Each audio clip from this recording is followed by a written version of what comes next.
This is a Sessile Oak tree, also known as Quercus petrea. They can live roughly the same amount of time as English oaks, nearly 2,000 years. And tell that it's a Sessile Oak because its leaf is separated from the bud by a stem. English oaks aren't.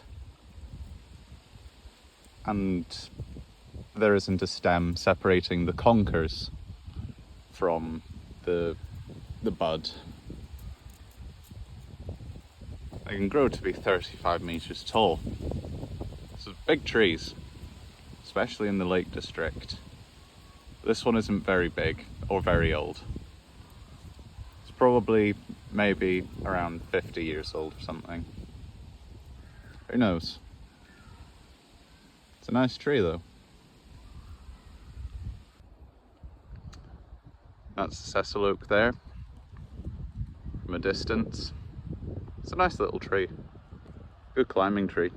Difficult to climb into though.